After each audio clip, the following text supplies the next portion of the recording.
I'd like to call the October 23rd, 2014 meeting of the Pickle City School Board of Education to order. Please call the roll. Mr. Height. Here. Mr. Luby. Here. Mrs. Webster. Here. Mr. Gregerson. Here. Mr. Patricio. Here. Okay, thank you. Please join me for the pledge to the flag.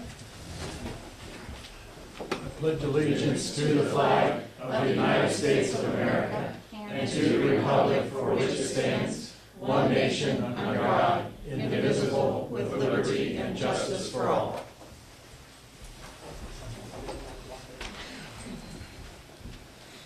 Okay, again, begin with reading our mission statement.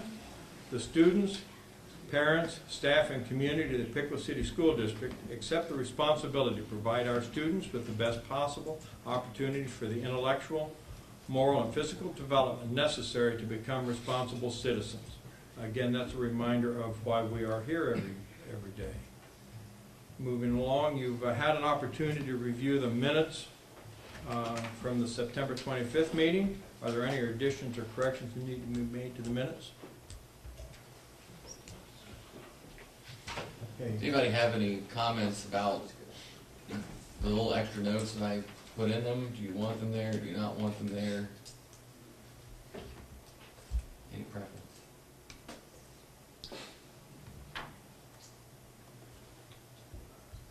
Hasn't heard anything. There's no exposure, I mean, I think it's more informative that way. Okay. Uh, Just want to make sure, just because it's something different. Now that we're able to sort of do it while we're here, it's, okay. All right, do we have a motion to approve the minutes? So moved. Do we have a second? Second. Have a motion and a second. Is there any further discussion on the minutes? If not, they're approved by unanimous consent.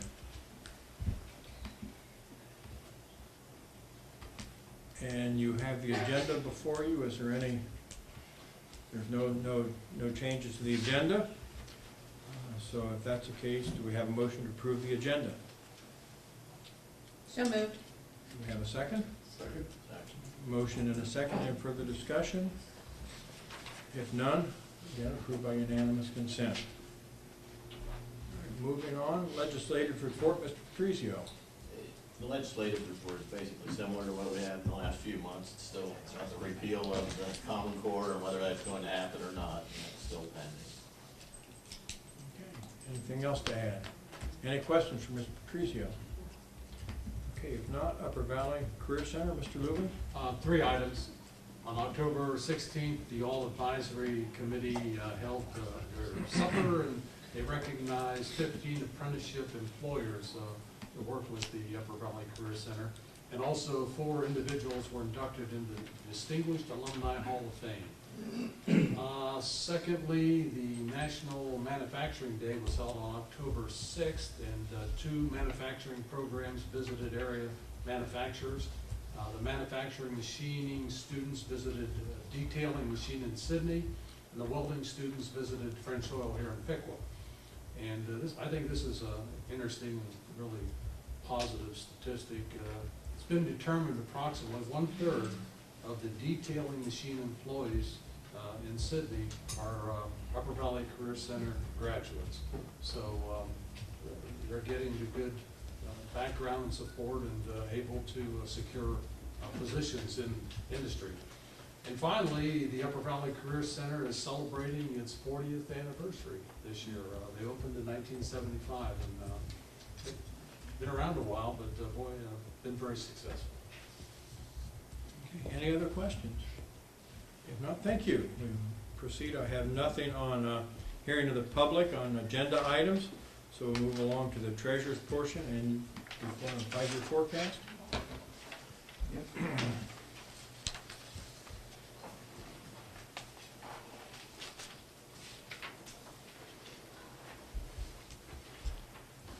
Three factors that we're going to take a look at as we go through the 5-year forecast this year.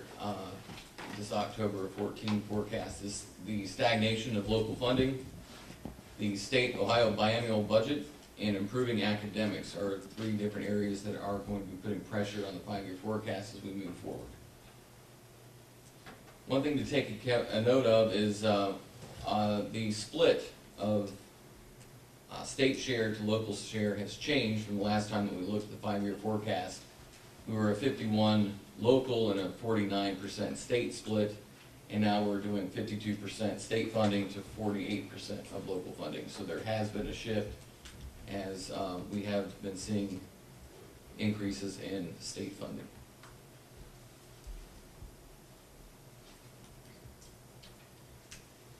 When we look at the local tax stagnation issue that I am referencing, it's the property taxes are one of the first things, and we've discussed this in the past, that we've seen a decrease in residential home values, but we've seen the increase in agricultural values, and so they've sort of washed each other out, and we've remained stagnant with just a very, very minimal increase in the last foundation settlement payment.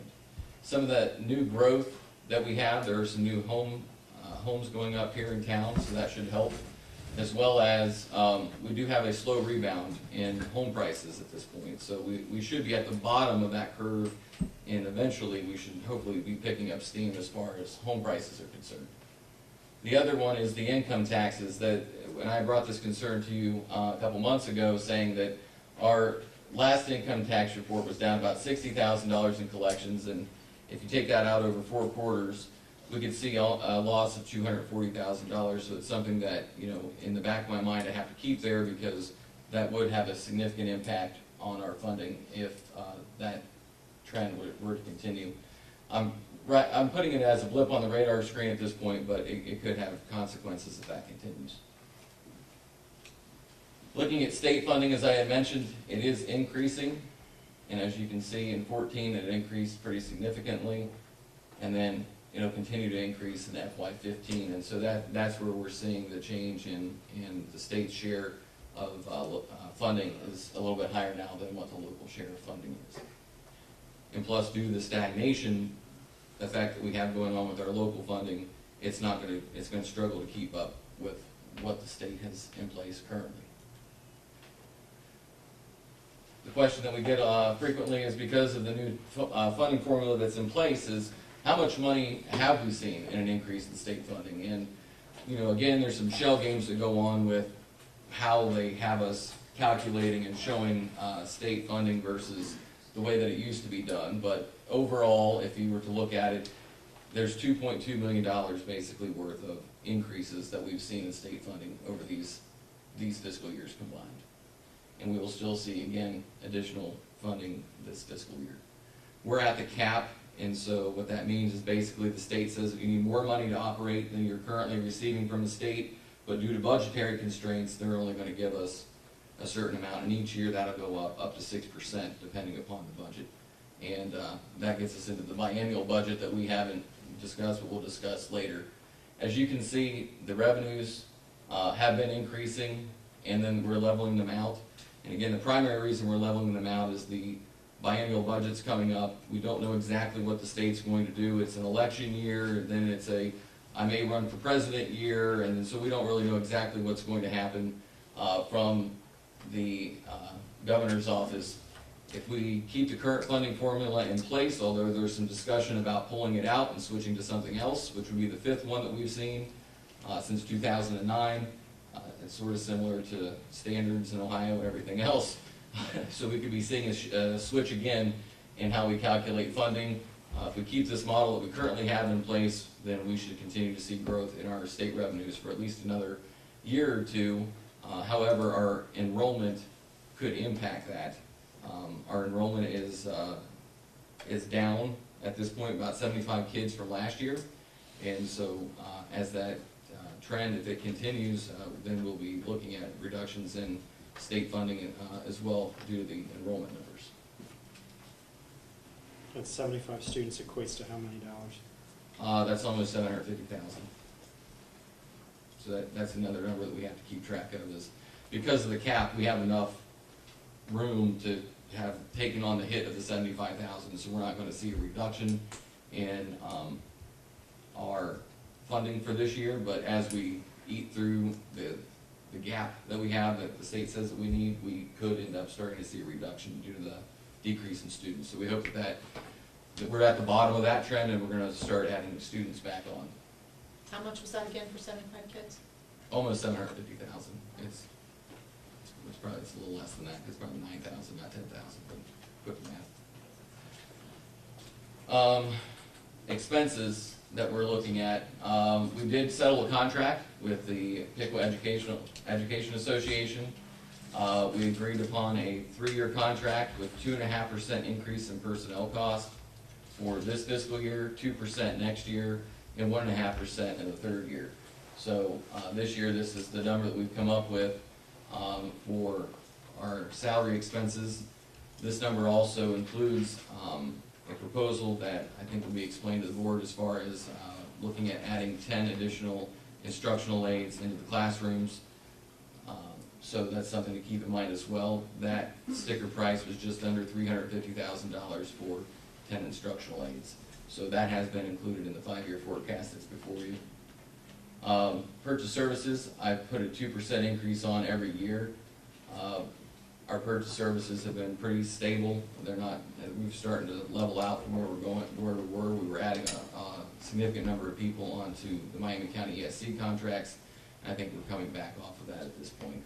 Especially as we move into our new buildings, then we can have a better idea of what our staffing is going to be.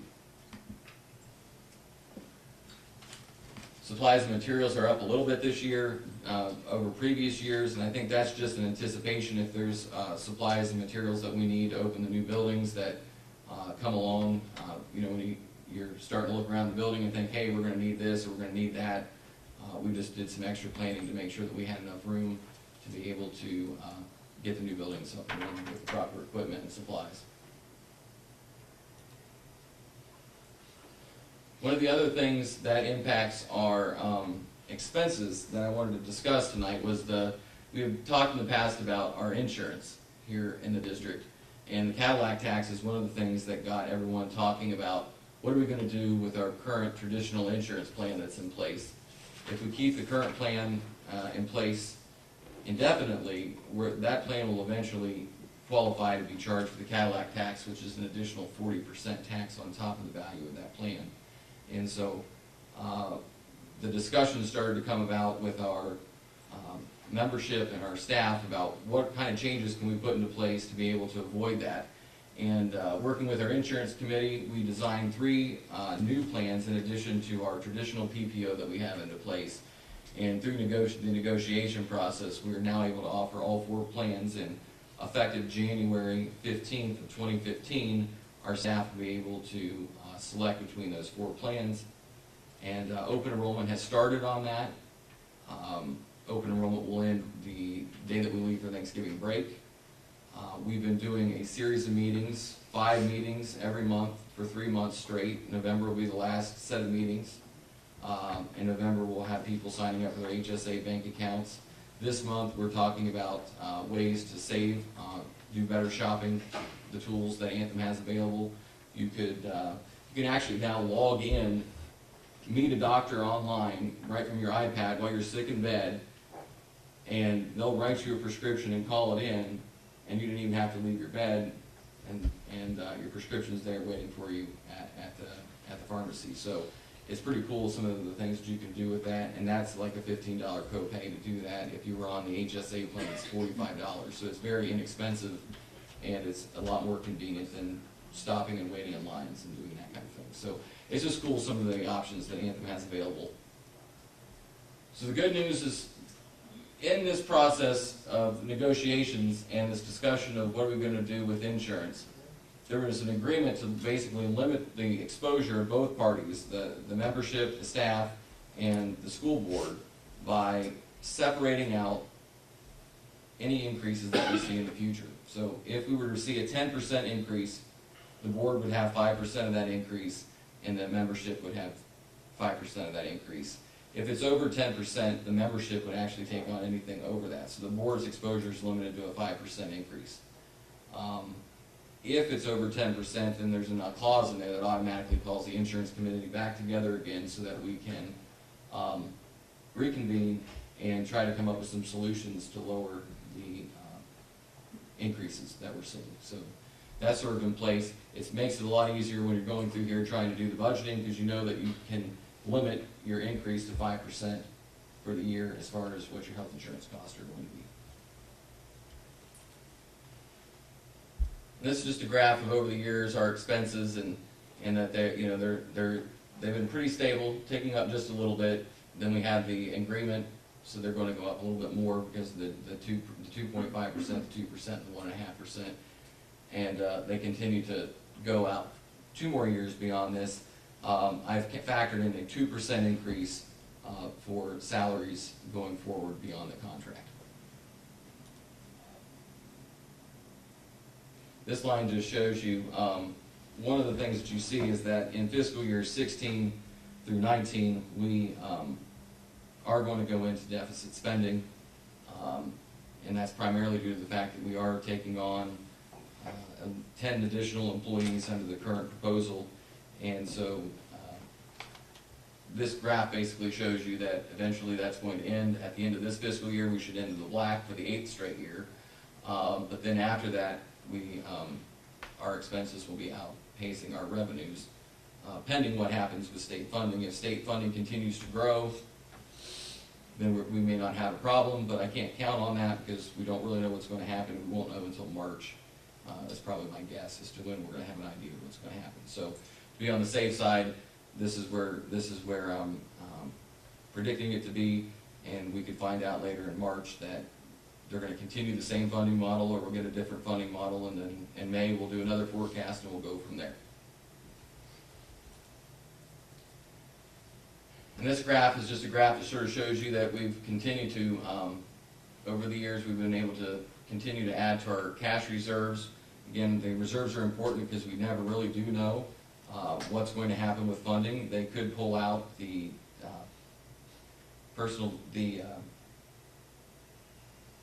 property tax allocation number. That could cost us up to about $1 million worth of reimbursements that we receive from the state due to the guarantee that we have from the old funding formula.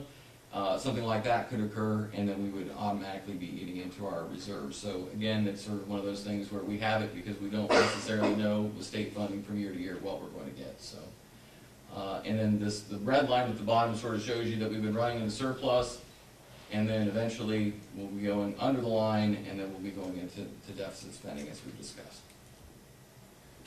Again, the school district is committed to working on solutions to avoid deficit spending.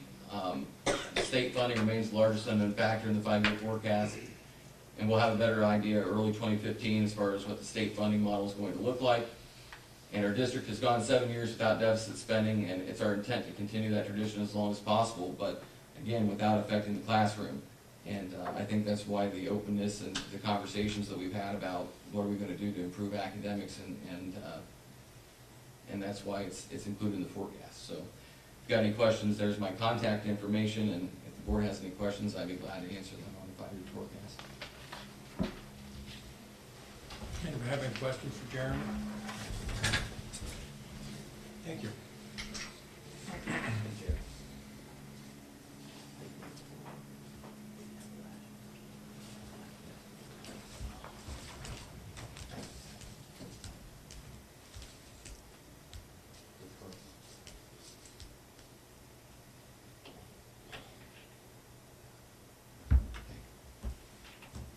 Okay.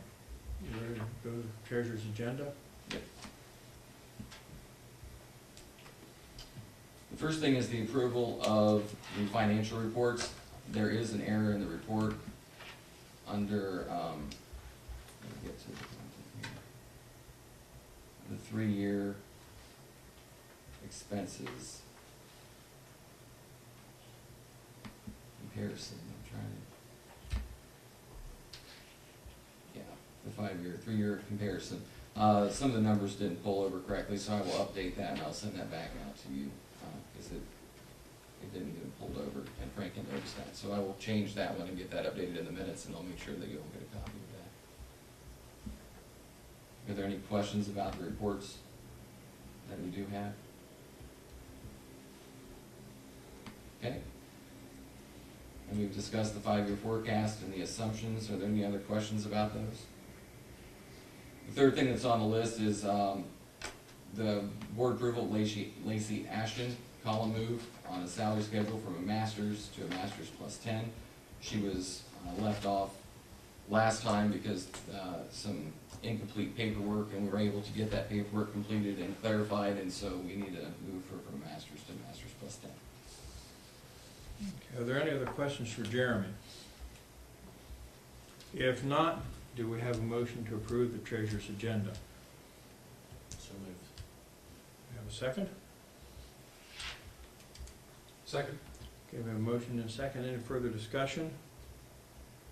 Okay, if not, please call the roll. Mrs. Webster, Aye. Mr. Luby, Aye. Mr. Patrizio, Aye. Mr. Gregerson, Mr. Heigl. Aye. Motion carried. All right, superintendent's report. Item number one, Mr. Hiddle, if you could pull up the Gilbane October report, and Mr. South, if you want to come on up, we're doing a building project update. And on that report, Eric, if you could go to page 4.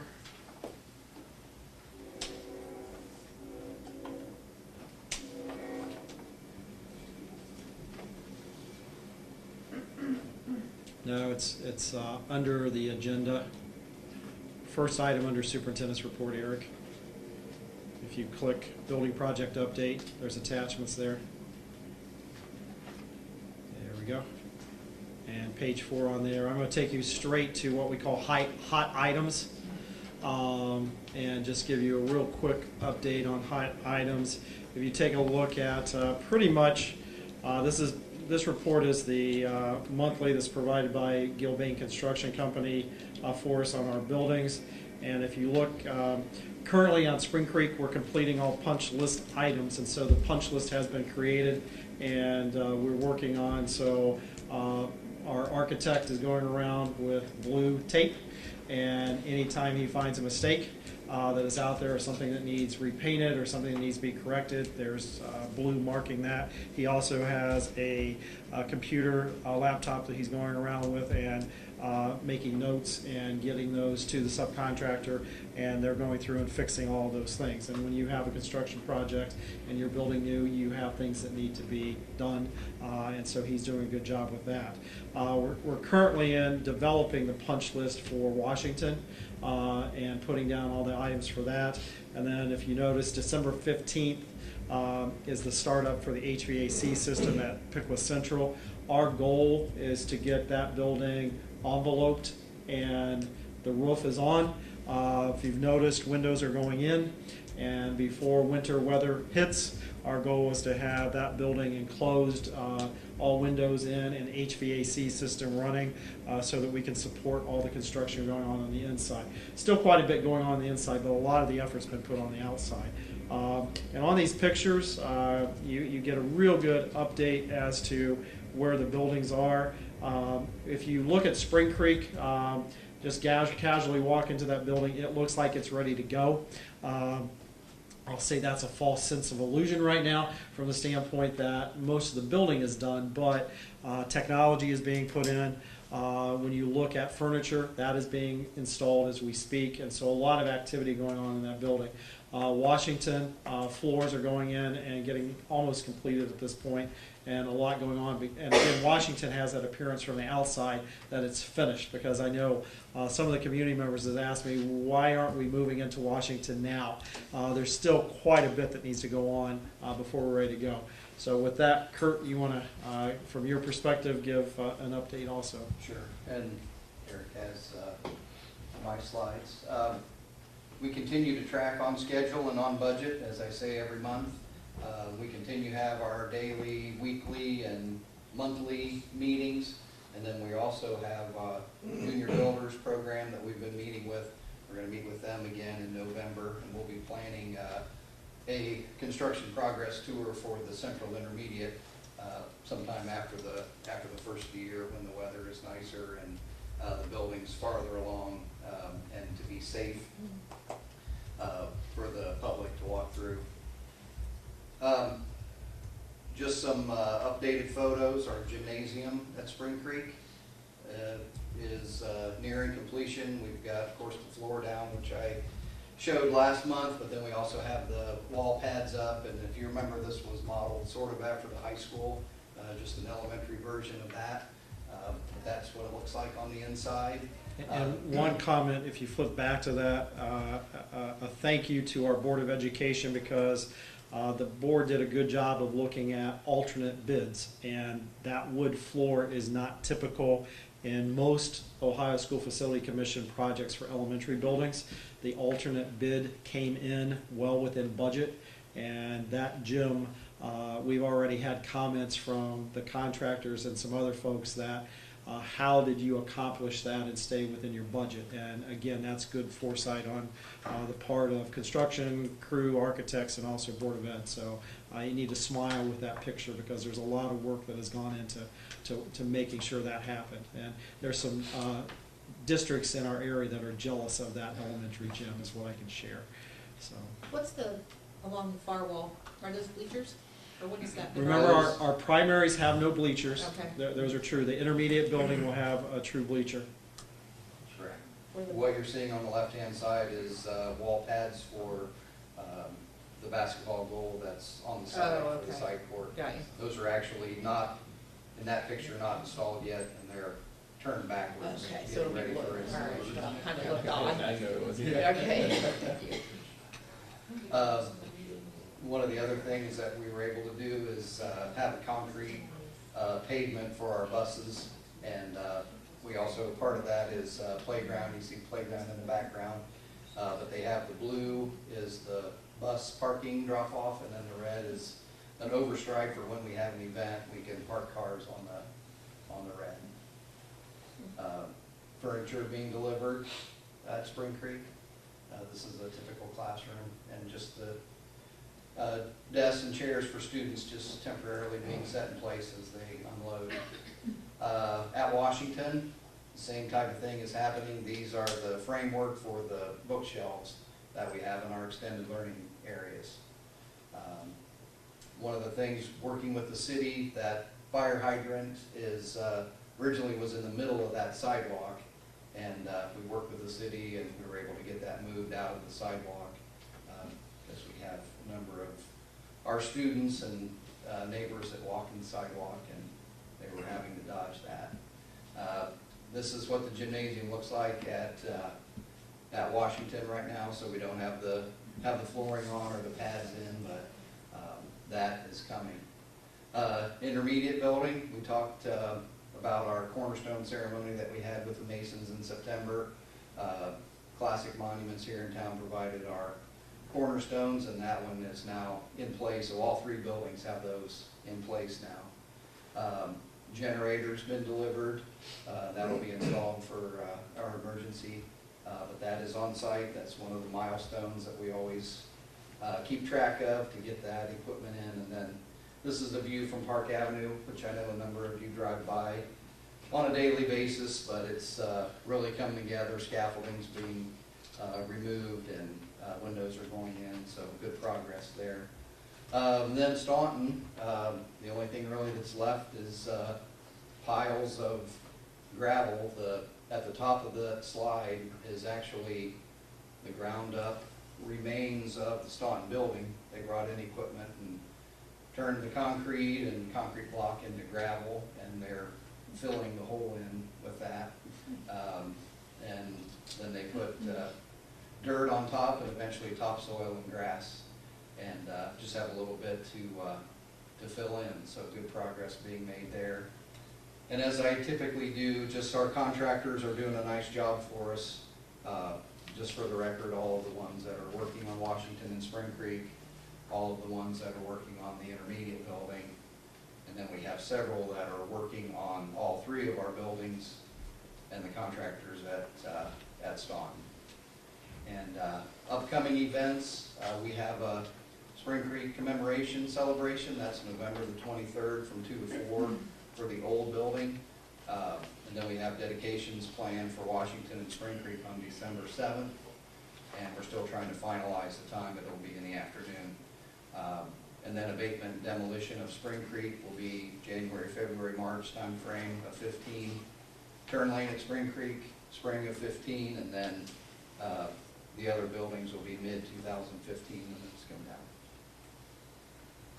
And Also, just a discussion, Kurt showed the picture of Staunton, the concrete being ground. Our LEED certification, if you remember, for all of our new buildings, we were going for silver certification. As of our last core meeting last week, we are on track for silver, and also numbers are coming in good for that. And so it's one that all the environmentally friendly things that we've done, such as grinding concrete and reusing it as gravel, is helping with that LEED certification. So that's a good thing that's happening also. Questions for Kurt? Got a copy. With the sidewalks out of Washington, is there any plans to repaint them or do something with the older sidewalks? Around the street, on the Around street, yeah. we've talked about that. That is over and above what the OSFC project will pay for, at least initially, but we do have requested a price, and we're looking at trying to get that done for, not for this year, but for next year. We have concrete sidewalks and also the fence around Washington. At one point, we're looking at pricing for that also against our neighbors, because it's not, I think it's the original farm fence that was around that property, and we're looking at costs on what it's going to take to replace that also. So, The other is edging of the grass around the sidewalk. I asked Roger last week to look at getting that done. Yeah, So, I think it was taken care of this week already. Yep. yeah. Tuesday, whatever day it didn't rain, Tuesday, I think. And then the rail going up the steps of Washington, it's kind of rusted. I assume that's going to be repainted or On the outside, Yeah. yeah. That was originally painted and installed, and then it's had some construction activity around it, and that needs to be redone. Kurt, the gym at Washington, carbon copy of Spring Creek with the Yes. pads and everything? They'll Yes. just- Okay. Identical, yes. Any other questions? Thank you, Kurt. Item number 2 is the candidate elementary scheduling model pilot. Just a reminder, last year we had Dr. Candidate come in for about a week to work with our principals on potential possibilities for scheduling with our new buildings. And Teresa Anderson's been doing a pilot for first grade at Spring Creek, and we've been looking at that. We did add an aide for that grade level because part of the scheduling is to look at reducing the number of students that teachers work with at one time to provide more direct instruction. And so that's been going well. And Teresa, a couple comments, and then I'll let Dave also talk about where we're headed. Sure. We started at the beginning of the year with it, and the ultimate goal of the design and the scheduling is that the classes are divided into groups so that a reading intervention specialist comes into the room, a Title I reading teacher. The classroom teacher stays in there, and they're working with 2 small groups of students, virtually half the class, but it's 2 small groups because one teacher's working with one the other. The other half of the students are going out to the lab and doing reading associated reading programs, tech skills. We started some typing skills with the students, or the teachers are designing and providing other activities that they're doing in the lab. And then at another point in time of the day, that switches. So at any given time during the day, every child is getting at least a half hour of instruction and a 5 to 6 group size, which and then it's also built in that the lowest of students have another session like that in the afternoon. So this is, we've been watching it. I had a couple other administrators come in and take a look at it, seeing great things happening. That consistent ability to have just a small group of students to work on targeted skills without trying to manage all the other kids in centers enables them to focus on the instruction, keep it going, and not have to stop every couple minutes to redirect or repeat directions or get somebody's computer who wasn't working fixed and all those kinds of things that happened during the center time when you're trying to do small group instruction. The staff, the first grade teachers, I'm sure would tell you that it's really working well. Every time I talk to them about it, they're very excited about it. They've expressed that finally we can do small group instruction effectively. We've been using a specific model for that small group instruction that our Title I teacher designed. So we're making sure that we're hitting lots of components in that 30-minute section. So seeing great things out of it, and really believe that this is going to be a great way for us to start closing that gap, because that's the problem we've always had. How do you catch them up on the skills they're missing and still keep them moving forward? So these targeted sessions are enabling us to fill those gaps. And talked to the Title I reading teacher today, and she said some of our lowest readers in first grade started in at a Rigby level at 1 and below 1, and now at the end of the first quarter are all the way up to a 6, which is almost to grade level, which we're closing the gap. And when we have pilots, the purpose of pilots is to see, will this work here in Piqua? And what we asked principals to do was to write up proposals and potentially expand pilots, and that's what Dave is going to talk about. Yeah, we've had a lot of discussion at board meetings, and even more as administrative teams, looking at what can we do now, what can we do in the future to improve student achievement and to address the growth issue that Teresa talked about, which is really all you can do to decrease that gap. And during that discussion, Teresa has reflected and talked to the group about the success of this program. And so what we are working on doing, and as Jeremy indicated with the additional aides, is expanding that pilot program so that all of our primary buildings, including Nicklin, will have that opportunity this year through the support of additional instructional aides. That being said, it is still a pilot program. It's still something that we have to be able to see. Are we going to see those results? Are we going to see that achievement and growth? So we're excited to see that there is progress there, and that it is a program that's benefiting the students in that building. And we said there's really it would be a shame to not benefit all of our students in a similar manner this year. So what we've done is we have started, and Jeremy and Rick and I have worked on some staffing costs and what that would mean to add some additional folks there, and we have started the process of selecting of screening candidates for those aid positions, because we're looking at people who have the skill set, who can come in and work and provide the intervention that the teachers design, whether it's computer-based or if it's something that is where they're working on specific skills in more of a one-on-one setting. So we are working on that. I'm working on that this week, and next week we're screening candidates in order to be able to bring some back to our principals in the next in about 2 weeks, and be ready to start piloting this with the rest of the elementary, the Nicklin and the 3 primary buildings before the end of this calendar year. So that's where we are with the process. It is something we're very excited about.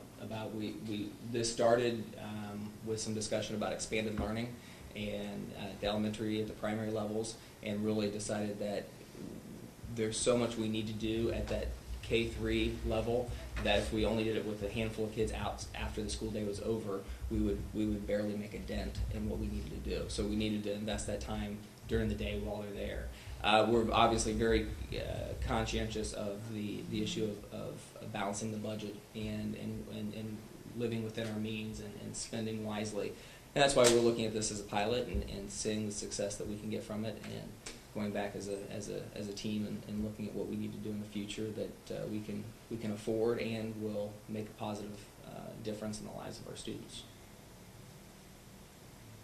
How will the 10 aides be spread throughout the district? Spreading them out through by grade level throughout the 3 primaries. Just the 3 primaries. So And Nicklin. 3 in each building plus 1 at Nicklin, or?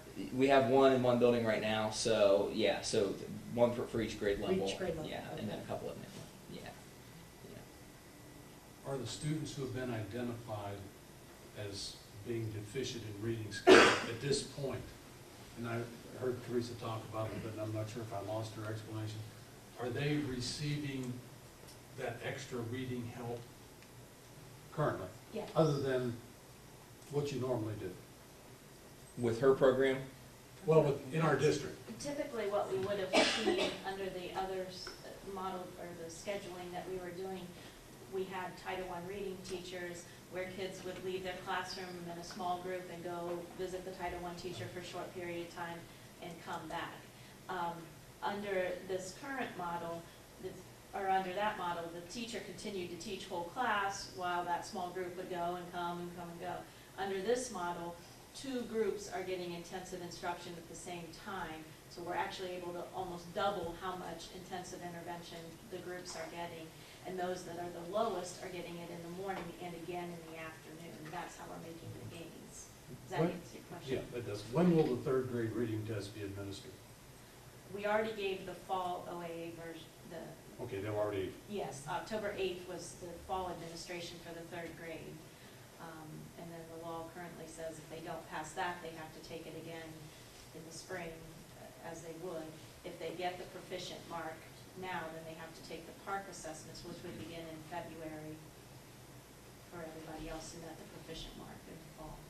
did this program you just spoke of, did it start immediately at the beginning of the year? In other words, the students that struggled, did they get enough help to better prepare them for the test that was just recently given? We started this program in 1st grade because we wanted to start it low so that we worked our way up, so that by the time we got to 3rd grade, we didn't have the percentage of kids as deficient as we have. We did an extended day program for targeted kids prior to the fall test. So just 3rd graders got an extended day program prior to the testing, a group of them did.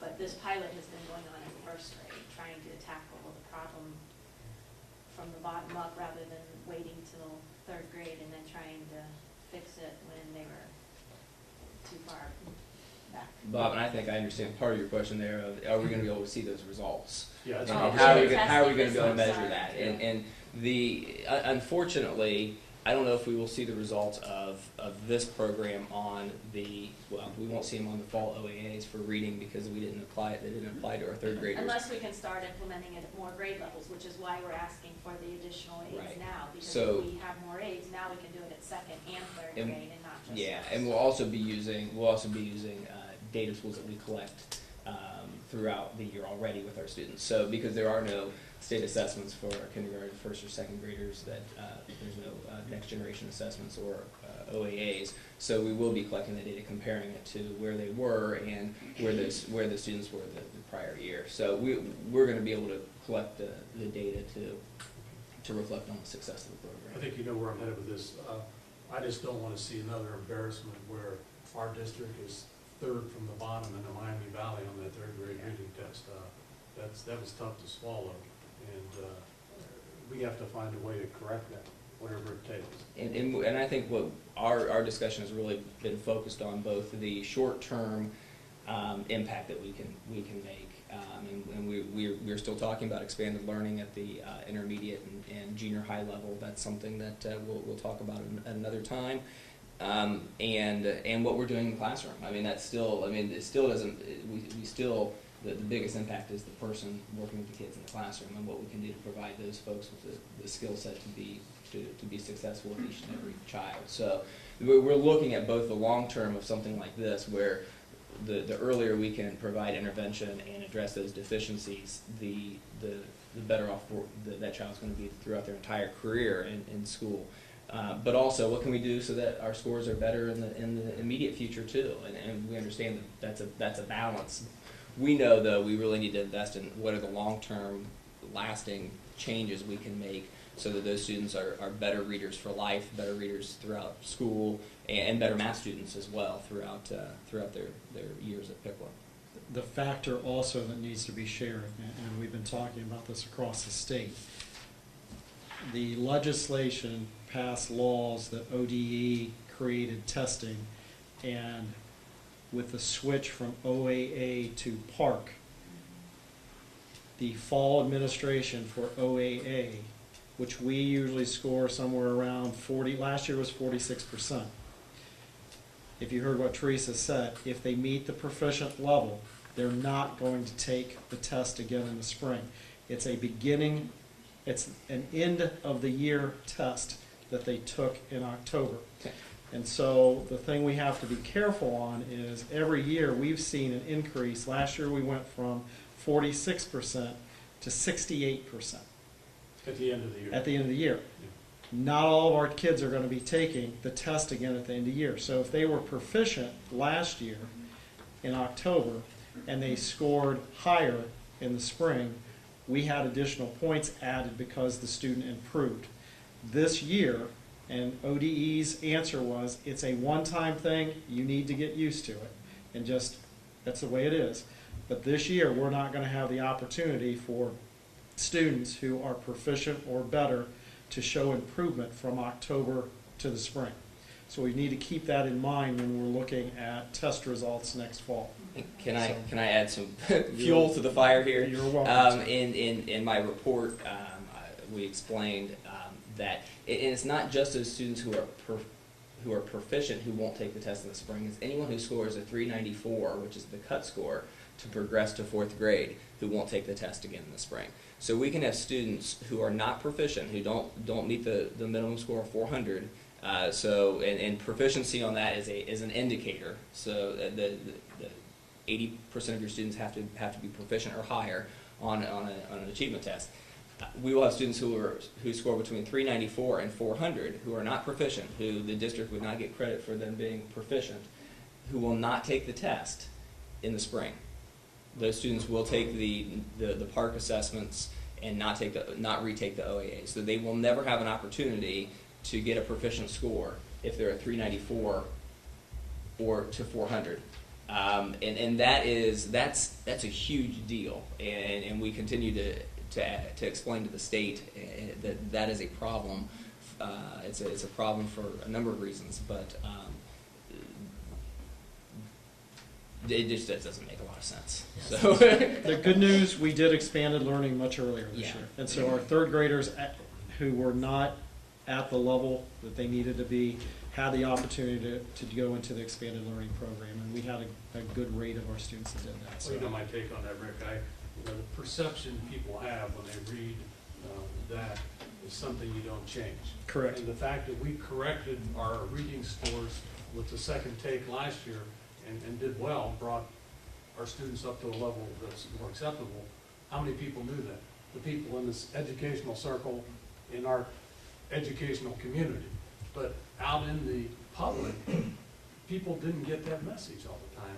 And that leaves you with the feeling of what's going on? Why aren't they getting the job done? So I think we have to get it right the first time.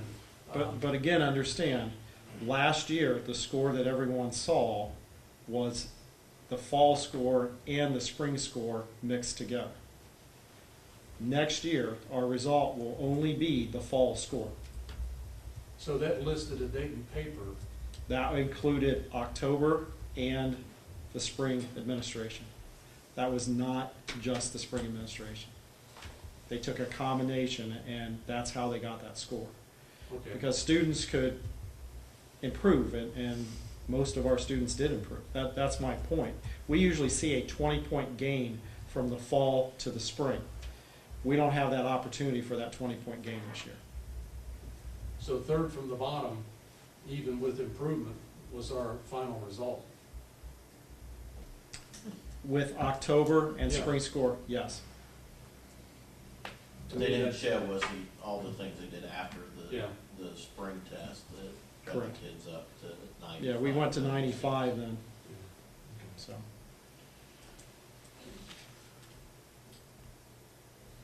Anything else with, there was a you want to share the 2 tiers of people that we're looking at, depending on Sure. who's available? We're targeting educators, people who have a license or a degree in education for these 8 positions.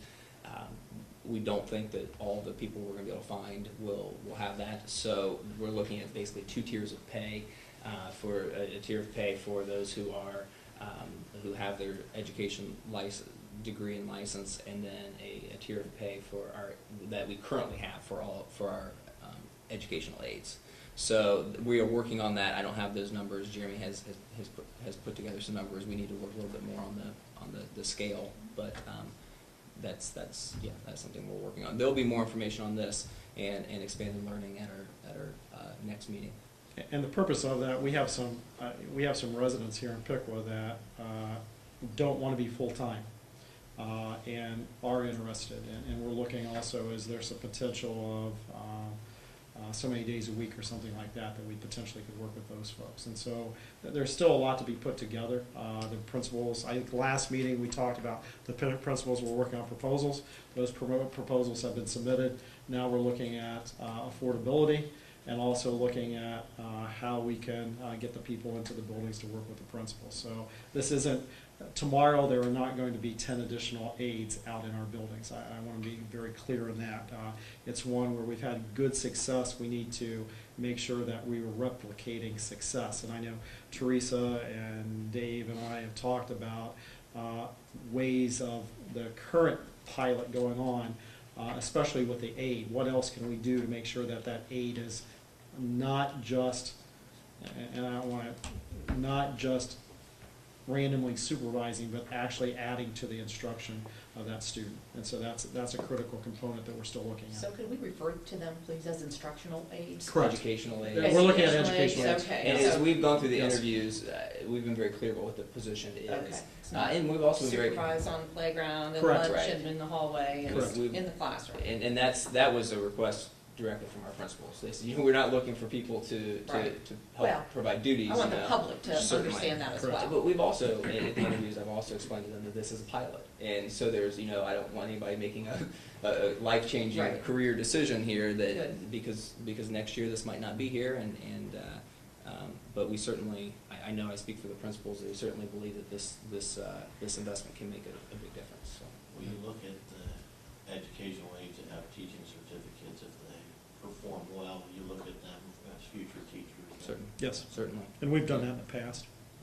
We have some current teachers on staff that started as media center folks or in other positions, and they did a great job there and continued on.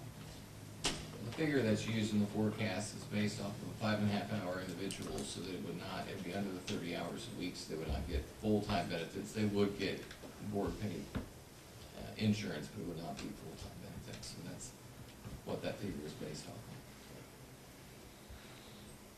Have we advertised, how are we going to go about advertising these available positions? We've used the Dayton Area Education Consortium to advertise, and we have right now about 30 candidates, and that's all we've used at this point. If we feel as though it's not sufficient, we may look at the newspaper as another means to advertise. But right now we have, like I said, we have about 30 candidates, and the nice thing about that is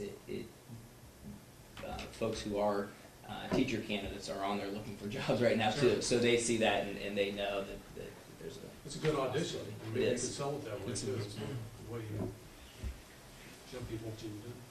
Okay. Math update, I'll let Dave Shellhouse, but before he starts, just a quick, I appreciate his work. He has been doing professional development with the math teaching staff throughout the district. Also, we sent out a backpacker this week that announces a web access off of our website for the district that provides some good resources for parents to work with their students at home. And I know he's received one compliment at least on that from a parent, and that was good to see. So with that, Dave, you want to share a little bit? Yeah, we just finished up probably about 2 weeks of professional development. I did grade level meetings for each grade level, K-6, and that went very well. I think that was very helpful for the teachers to understand a little bit more deeper about what the curriculum involved and to really delve into it. And I also got to share some insights that I personally learned. I got to visit Shelby City Schools, which is up by Mansfield, they are also implementing Eureka for the first year. So I went up and met with their curriculum director. I also got to meet with a writer of the Eureka curriculum, and he shared with some insights that I wasn't aware of, that I went ahead and shared with the teachers as well, which I think was very helpful to them. We continue to have, some frustrations with parents. As Rick said, I put together a website that I tried to give them some resources that would help alleviate some of those concerns and those frustrations. I think it has in most cases. I've heard some positive things from both parents and administrators that they have been hearing that it's supporting the parents what they need to do. We're continuing to kind of move slowly, but I've reiterated to the teachers that I still want to make sure that we're getting mastery and we're not just flying through curriculum to be flying through it. Because we have to catch our students up to where they are in the math program, because we're not where we need to be, and I told them it's not going to happen overnight. So those things have been communicated. I think overall it's going well so far, and we're just going to keep at it. Any questions? What are your principals telling you about the teachers' acceptance of the program? You know, I think it's positive for the most part. There's pockets of teachers that are still frustrated because it is a change in how they have taught math. It's a change in even the depth of understanding that required by the teachers to teach some of the stuff that we're talking about. And that's, again, why we had the PD and we had the ability to really talk those things out and just help teachers put some of those things to ease. So I think that has helped. Since this is a newer program, have you been able to test the kids just on a basic level to see whether it's working or not with them? Or? I mean, we're obviously giving each module has a mid-module and an end-of-module assessment, and that's what we're having teachers administer in their classrooms. And because some of the classes are different places, we only have data for certain classes. But you know, at this point in time, it's a little mixed. But I think we're starting to see, and I think teachers are starting to understand now that and the one thing I did at PD was try to show them where it's going, because sometimes, you know, when you teach at grade level, you get tunnel vision of what I have to do, and you don't really see the big picture. And I think when they understand the big picture, it helps. And I think they're understanding the fact that next year will be much, much easier, because now students are going to be coming to them with things that this year they did not. There's a strategy called number bonds where they actually break numbers down into their smaller partners. And that actually starts in kindergarten later in the year. And first grade picks that up and starts doing it. And then second grade even builds on it further. And that strategy is used all the way through the curriculum to help kids mentally attack math problems.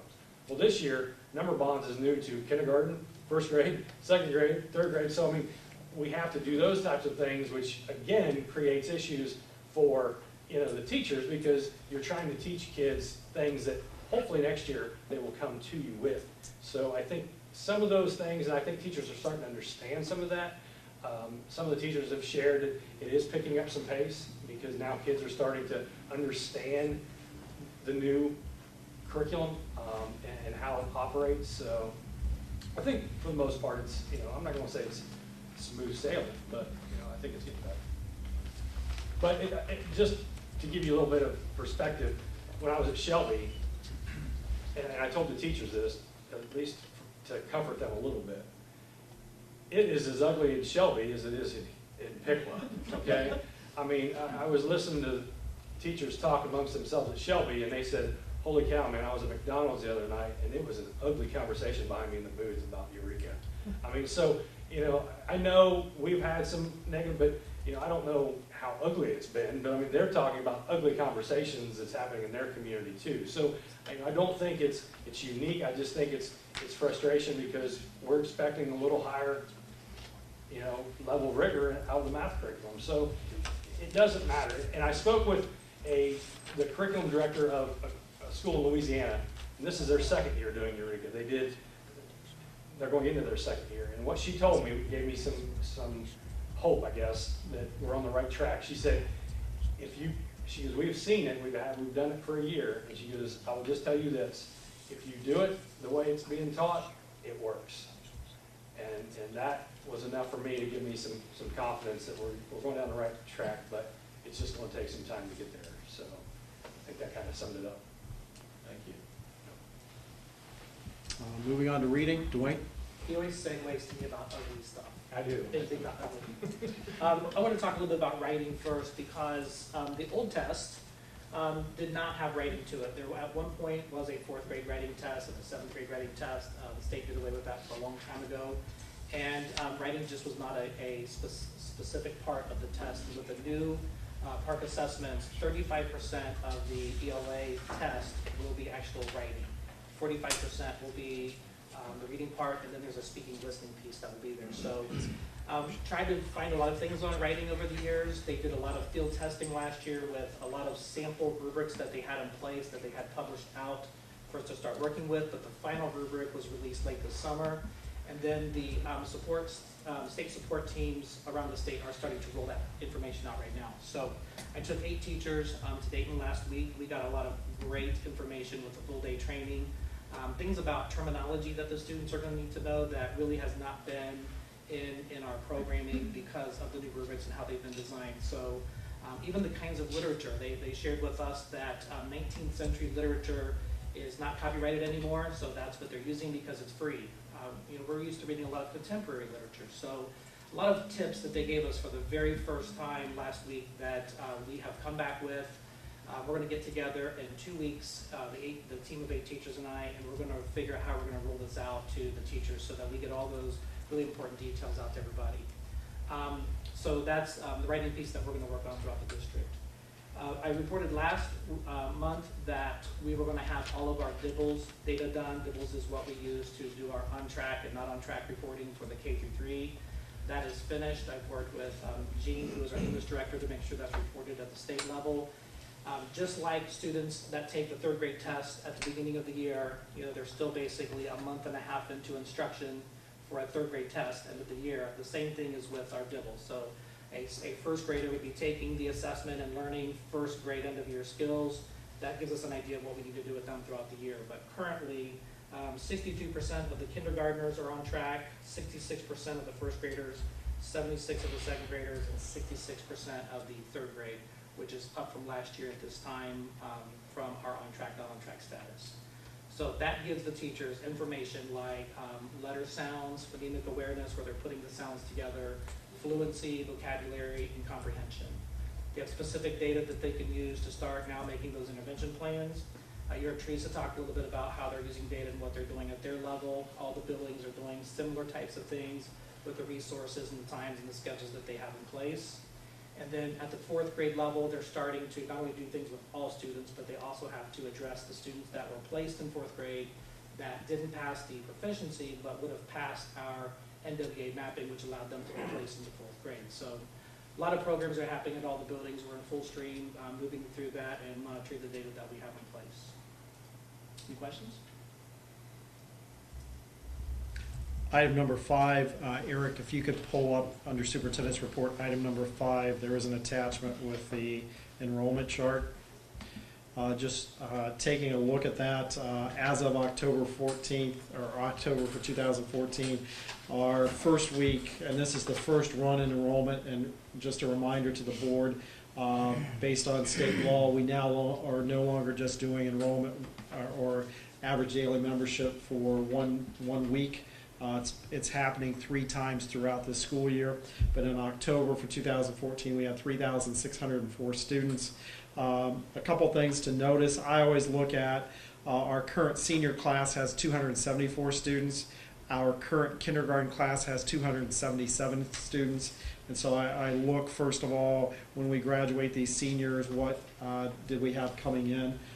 Basically, if you look at what's happening, grade 12 is at 274, grade 11 is at 296, grade 10 is at 269, grade 9 is at 268, and then freshman class, 8th grade class, we fall off. That 8th grade class is at 249 currently, and then note 7th grade class is still low for us, but at 275. We fall off again at 6th grade with 255, 279 at 5th grade, 4th grade's at 291, which we're back up, and then 3rd grade's at 264.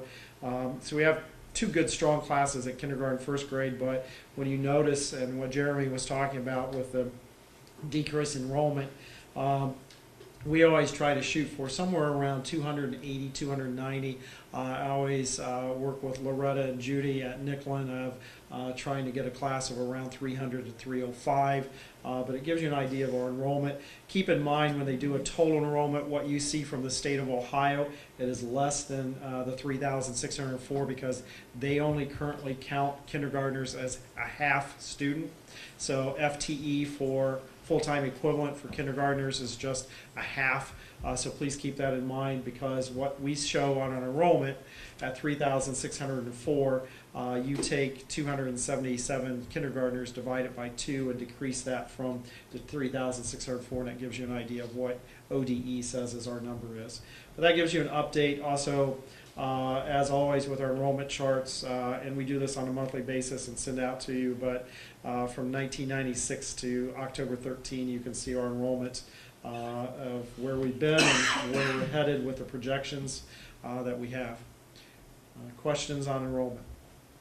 Is there any real reason why, like last year, one class was 269, now it's 255? Do we ever look to see why we lost those 14 keyboard, whatever? Do you have any? We don't reason? research in that. We do track if we are increasing or decreasing with our open enrollment to districts that are surrounding us. And we haven't seen major changes in that this year. We're actually anticipating with new buildings picking up next year that we may gain some. But that's the one we watch. We also watch students that are moving to online. The state did make it much easier for high school students to do a GED. They used to have to come in and talk with me, and I had to sign off on them. And a lot of times after talking with me, the student and the family would find out that we had programs that probably would assist them and get them through better, and we were able to maintain most of our students interested. Now they don't have to have that discussion, and they don't need my signature. We had a little bit of effect of that at the high school this year, we've noticed already. So it's things like that that are changing. Charter schools that are out there, especially the onlines, we do have some effect where students have moved to that for whatever reason. And again, if we have the opportunity to talk with them, we have the second shift school, we have NovaNet that we can offer, and it provides online capabilities with support from our teachers, which is a much better option for most of the students that go online. But again, that conversation needs to be able to take place. Those are the biggies that we track. So at the lower grades, we don't do a lot of tracking except for the open enrollment students is what we track. Any other questions? Okay. Under other, the big thing is just a congratulations to our marching band for qualifying for state, first time in 18 years. They received a police escort back that night, and it was a wonderful thing. So a huge congratulations and good luck to them. And also a congratulations to Bill Neese on becoming the winningest football coach in the history of Pickle City Schools, and that's a very great honor. And once we're out of season, I'd love to have Bill here and also some marching band representatives possibly at the November meeting to just recognize their efforts and accomplishments. Moving on to superintendent's agenda. Item number 1, recommend board approval of the appointment of Rick Haynes and Eric Heidenreich to the WOTVC board as representatives for the Pickle City School District. They shall continue to serve as representatives until a successor is appointed for a renewable 3-year term. Item number 2, recommend board approval of the attached resolution approving bid package for the Spring Creek demolition and authorizing the solicitation of bids for the work. Just a quick info here. This package is already in Peterson Construction's package, but what we are seeing are some contractor bids coming in over what was projected. And so we currently are continuing having it under Peterson's contract. We're putting it out as a rebid. And seeing if bids come in under what possibly could happen, and so it's one of those that we're anticipating a potential savings by doing this, and that's why we're doing it. If bids don't come in under what we currently have, then we'll keep the current contract with Peterson. Peterson is very much aware of what we're doing. They're very much understand why we're doing it also. It's not them, it's a subcontractor that's working with abatement, and it's abatement is causing the problem. So that's dealing with the old Spring Creek. Item number 3, recommend board approval of the overnight trip for PHS varsity wrestling team to Mount Vernon, Ohio. Item number 4, recommend board approval of the overnight trip for the varsity wrestling team to West Jefferson. And item number 5, recommend board approval of the overnight trip for the PHS varsity wrestling team to Alliance. And you did receive all of the information on those 3 trips, and I appreciate Mr. Hale and also our coaches getting those to us well in advance. Item number 6, recommend board approval of the attached donations, and as always, we greatly appreciate all of the people who donate to Piqua City Schools. The class of the Piqua High School class, and actually it's Piqua Central High School class of 64, just this past weekend celebrated their 50th reunion, donated $500 in memory of Velma Stevenson, who was the Piqua Central librarian, and they want that going to the Piqua Central Intermediate School, to the Media Center. And I've talked with Mr. Amlin, and he's going to gather staff and talk about what that potentially could be. And then you can see the list of everything from Muzzy Broadcasting, Buffalo Wings and Rings, Kroger's, Can't Stop Running, Hartzell, Propeller, Project Purple at Piqua High School, the Lift-A-Thon at Piqua High School, Strawberry Parade with girls softball, and the Target purchases for the high school. So again, a great list, and we appreciate all those people. Item number 7, recommend board approval of the bid award in the amount of $171,750 to Cardinal Bus Sales for one 84-passenger transit type school bus and one 72-passenger special needs transit school bus. These we just opened bids today, and we're happy to have this on board approval. Keep in mind we have a fleet of 30 buses, and if we replace 2 a year, which is our cycle when we can afford to do it, we take about 15 years to replace. The handicap bus was one of the ones that gave us, the body gave us some problems with the inspection this year. Our mechanic was able to correct it and get it licensed for the school year, but we are excited about having another handicap bus available to us. And also note that the other bus is a regular bus, and it's 84 passenger. We've seen some great success with 84 passengers, especially on trips for our students, especially extracurriculars, that we don't have to send as many buses. And so that is the superintendent's consent agenda. Okay. Can we have, might add on the buses, I see buses from a lot of school districts come into our place, and the Piqua buses, time and again, are the best buses that we see coming in. Some of them, I don't know how they make it. And some of them don't.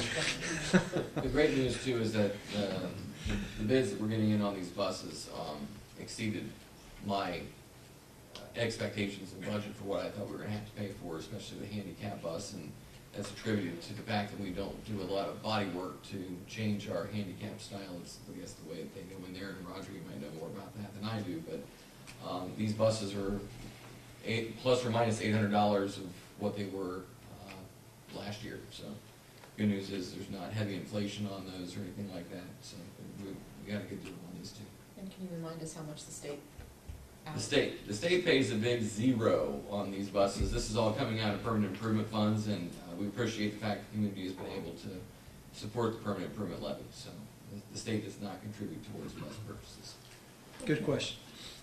Okay, going on. Do we have a motion to approve the superintendent's consent?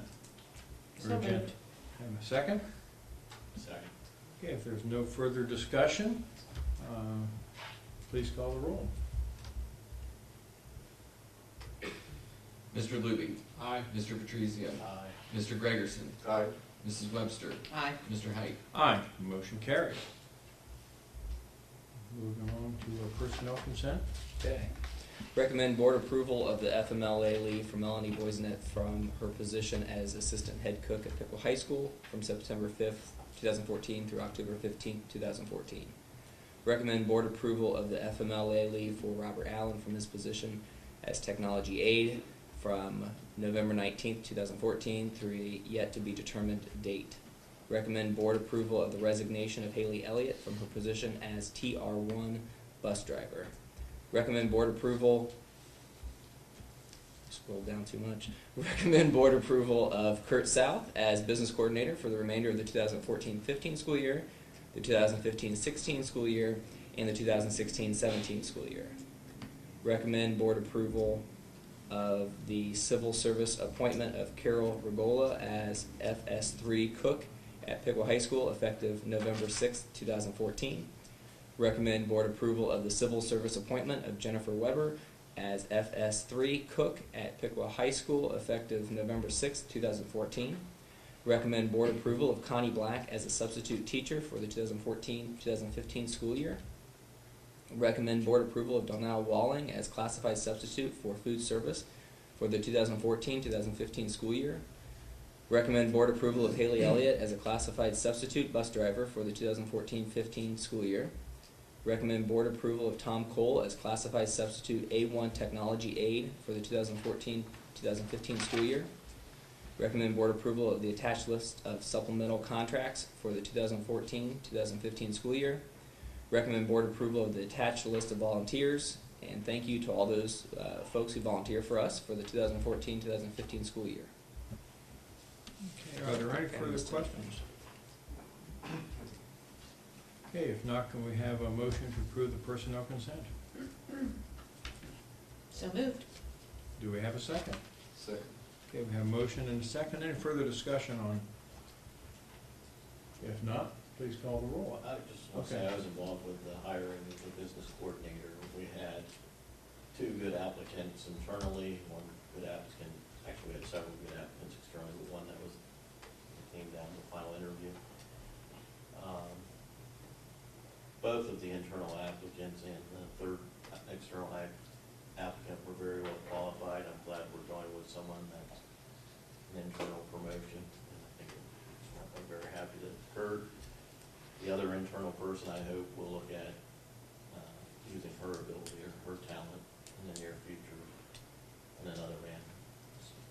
And I've had the opportunity on the second interviews, and it was an interesting, difficult decision. I'm glad that it came out the way it did. And just for public, for that position, we had 30 initial applicants. We went and did 8 interviews, and then took it down to 2, and then took it down to our person you're looking at tonight with Kurt South. So. Okay, so we have a motion and a second. Thank you to both of you for your willingness to assist us in the interview process, and to Terry Meyer, who also was involved with Jeremy and Rick and myself. Okay, we have a motion and a second. Mr. Hill, please call the roll. Mr. Luby. Aye. Mr. Gregerson. Aye. Mr. Patrizio. Yeah. Mrs. Webster. Aye. Mr. Hague. Aye, motion carried. Okay, under old business, Item number 1 is an update that I shared with the board back actually almost a year ago, and then have kept Andy up to date with the fact that the Piqua Memorial Hospital site was not given to us at the timeline we originally thought. We are in need of a extension for the Gilbane construction team. Basically, the timeline is off at about 6 months is what it looks like. The initial cost looked like it was going to be somewhere around $180,000 to $200,000. Keep in mind, OSFC, Stacy Thomas, our rep, will remind us that, and Bob sits in on those committee meetings, that we were responsible as a district to make sure that we had our sites ready to go. And because of the delay with Piqua Memorial being given to the district, actually we paid $1 for it, but basically that delay did not allow us to jump on that site as early as possible. And so I'm working with Gilbane. We now are in the range of about $90,000 is what it looks like that is going to cost the district, and it does not come from the combined budget of the OSFC project. It's solely a district responsibility.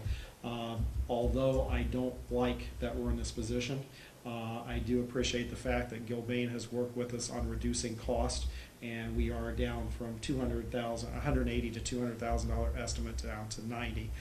This is informative tonight. I'm not asking for board action. We'll continue working with them. I want to get a little bit further into the project. I shared with them, though, that we realize we're responsible, and we'll continue working. And but at some point, and it may be November, that I ask the board to approve an extension of that contract. The interesting thing, if you remember this, though, Gilbane actually was selected and under contract from OSFC. We hired the architect.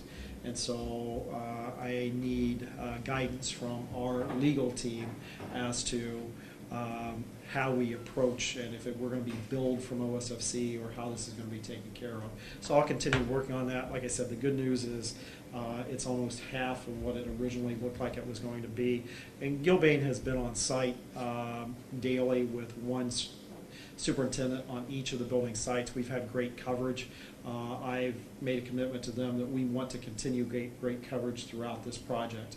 And so it's one that I'll be providing, just like I have since over a year ago, updates on, and it may be as soon as November that I ask for additional assistance with this one. So questions on that? Just a comment, Rick, I think it's important for people to realize that the reason this occurred was not because we acted improperly or didn't do what we were supposed to do. I think that needs to be underlined somewhere. Correct. And also, one of the reasons that the cost is much less than anticipated was because of the fact that, and this was Kurt's help and Gilbane's help on, if you remember the Pickwick Memorial site, we actually jumped ahead and started doing groundwork before we actually had ownership. And we finished that in the fall. That gained us about 3 to 4 months. So otherwise, and that's why the bill is coming in less than what we initially anticipated it was going to be. And so again, foresight on the project, foresight on our team. Our team has done a good job with this. It's just the property was not delivered to us when we originally thought it was going to be delivered. So. Item number two, Nicklin abatement demolition decision. As we've been discussing for quite a few months, October was the timeline for looking. Originally, we were thinking about putting Nicklin in as an alternate bid. The problem with that is that adds additional cost for the architect and also the construction management team to prep everything that way. So if we truly are not interested in utilizing Nicklin Learning Center in the future, and we want to have that building abated and demolished, basically this is the point where we need a recommendation and approval from the board to just go ahead, put Nicklin into the package when we bid this out, and run it that way instead of holding it back as a possible board office and other potential use. So I know we talked long and hard on this last month, and it's one where I would appreciate guidance and a motion from the floor potentially on this. Well, anything we do besides that comes strictly out of our funds, nothing. This is co-funded. That's correct, correct. If we abate and demolish now, it's co-funded. If we decide to hold on to the building and then later on abate and demolish, it would be at the entire cost for our district. I'll make a motion to recommend the demolition of Nicklin. Second. Have a motion and a second. Is there any further discussion? Okay, if not, Mr. Hill, would you please call the roll?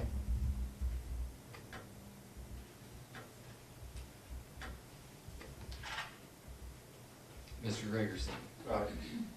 Mr. Luby. Aye. Mr. Patrizio. Aye. Mrs. Webster. Aye. Mr. Height. Aye, motion carried. So just to clarify, when we go out to bid for the other buildings, Nicklin will be included, and it will not be a set aside, and basically it will be abated and demolished with the other buildings then. Right. So, okay. Appreciate that guidance. With Nicklin, once it's torn down, I know we talked about extra additional parking and things of that nature.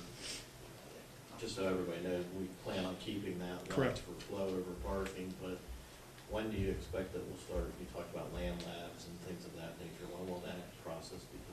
It's a great question. Basically, and I'm glad you brought that up, for the public, we are looking at keeping the Nicklin property and looking at utilizing it for overflow parking, also for land labs, and that's something that Mr. Amlin and a team, just like Mrs. Anderson and a team of folks, including Miami County Park District, Bruckner, the JV or the Career Center, and Miami Soil and Water Conservancy, we've all gathered twice now looking at what we can do at Spring Creek with that land lab. We'll start that process with Jake. I know he is attending here in November or is it October? It's tomorrow, okay. A program over in Columbus that is dealing with gardens and actually producing food on site and utilizing that within the building. And so there's some good things that we're looking at and exploring, but we're just at the beginning of forming that at the intermediate building. But yeah, it's the whole approach is environmental education, gardening, and providing that environmental skills for our students that we want to have at that building. And that's a great site to do it on. When I went to the North Park Neighborhood Association probably 2 years ago, one of the neighbors informed me that before Nicklin was there, that was a community garden. And she said she loved the idea that we were converting it back to, possibly converting it back to a community garden. So, item number 3 with Spring Creek Primary, Washington primary attendance boundaries. Mr. Ely has been working on this diligently. Thank you. Just to recap a little bit on the topic of redistricting and the driving forces behind it, as you all know, during bond campaign days, community folks got together, formed committees, and talked about the fact that they would like to maintain some community schools and that feel that we have currently. So that's what kind of drove the Spring Creek, Washington feel that we currently have with the new buildings. That's what created the need for the potential to do a redistricting or a dividing line between those two schools. We've been working well over a year on this. I think probably your first look was in Columbus at the conference when we presented some maps and some potential options of where we might be able to split the district. Really what it boils down to is a redistrict or a separation for the pre-K 3s. Obviously we know that all 4, 5, and 6 are going to go to the same location. All 7 and 8 are still going to go 8, 9, 10, 11, 12, going to one location. So nothing potentially is going to change for them. Actually, we could continue the same secondary transportation that we currently have and not change a thing. I think we'll look closely at making that more efficient and incorporating some of the new transportation stops into it. But it really wouldn't have to be changed because it's unaffected, as you well know. Last year or over a year ago, we decided to engage the professionals of TransFinder. This is a company that has our transportation software. We've used them for about 4 years. They do this for a living. They know how to look at maps. They know what to look for, demographics, landmarks, and see the best places to divide potentially the demographics of a school district and see where the best place to divide might be. And we asked them, we want to focus on equality, look at all the options, look at all the considering factors, because as you know, in design even, we've kept these buildings as close as possible to be exactly equal, to have no reason to want to go to one over the other, and that's what we've done with transportation. Sought input from principals. We had some parent teacher groups. We talked to food service. We talked to bus drivers. To get input from everybody that we possibly can. All the options have the ability to do a fine tuning, and I'll show you some of the maps here and the 3 options that we have. All of them will probably incorporate most of the stops we currently have. We're not looking on recreating the wheel on that. I mean, most of the stops will be at the same places they currently are. We know where those good, safe locations are. It's going to be the end point where they drop off that's going to change. So a lot of the stuff is going to be the same as far as stop locations. I'll see if I can give you option A. This option, obviously coming in from the north on 66, it starts out on Washington and jogs over down Forest Avenue, jumps across on Park Avenue, does kind of that dog leg down through town. It's a good equal, as you can see, it pretty much divides town in half. This one, a couple things I like about it. One is the fact that it's not a straight line and a straight division point. If, when the time comes and we get new kindergartners, which we don't even know where they're gonna live yet until next year, we find out who they are. If and when the time comes, we need to make some fine-tuning adjustments. Any of those short lines that might be 2 blocks, 4 blocks, 6 blocks, if we wanna just move them 1 or 2 blocks, and affect a small number of students, that'll be a good way to do that. If you had one continuous line through the district, it'd be a little tougher to do and would affect more students, obviously, as well. This one, the beginning of it at the north end is very similar to where we currently are. Not exactly, but it's very close to where we currently are, dividing from Washington and Spring Creek kids, so there wouldn't be a major change there. The second option was based off of landmarks, and some schools have a great scenario where the railroad tracks goes right down through the middle of the town, and you can always say, hey, my kid goes this side of the tracks or that side of the tracks. That didn't really work out too well for our particular setup. We came in kind of on I-75 following the railroad and then basically followed 36. That is fairly close to dividing the students in half right there, but not near as close as option A. So not really a good fit. I don't think any of the groups picked this one at all.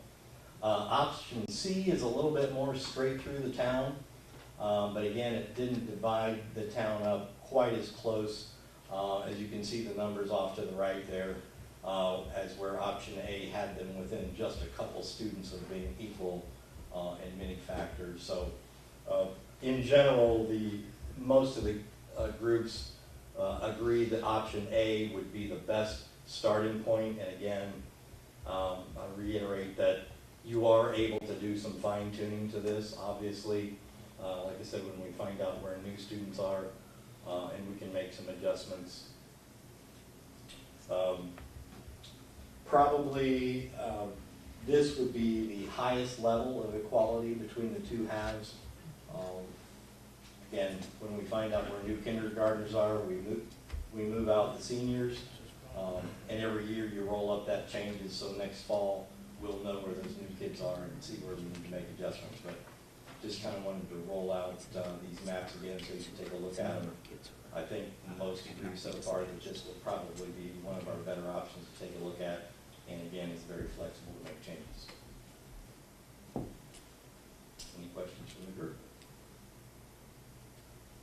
I mean, at some point, you got to draw the line, look at the numbers, get them as close as you can, and as you well know, obviously everybody, probably 100% of people won't be happy, but you do have to have that dividing line. So this looks like a good starting point.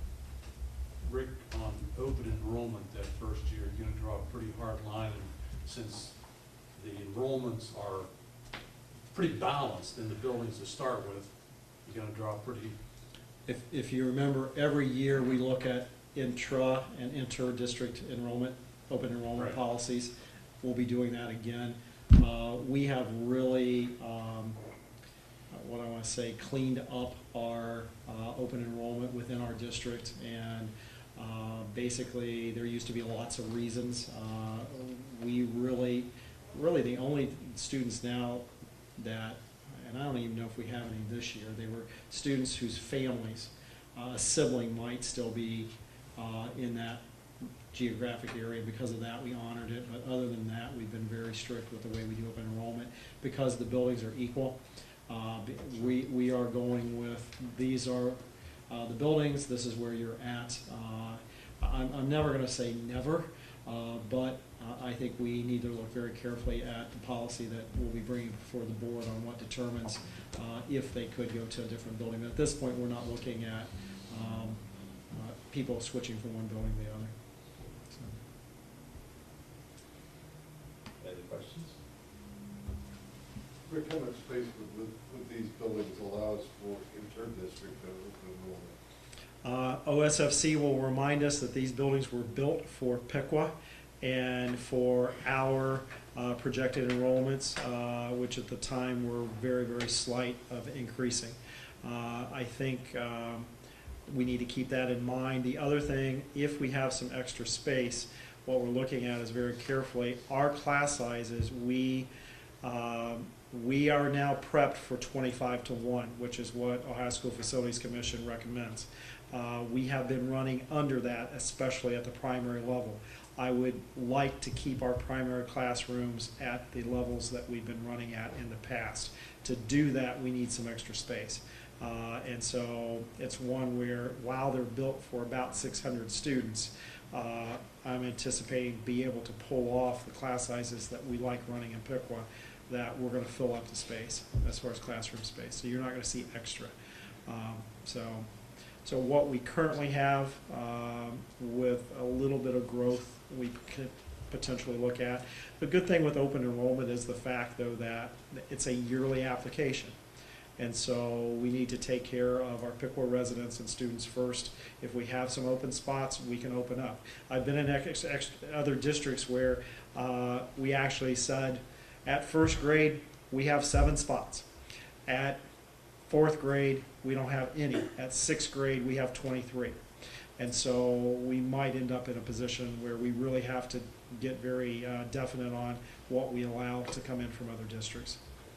So needless to say, we would prefer our students to live here in Piqua.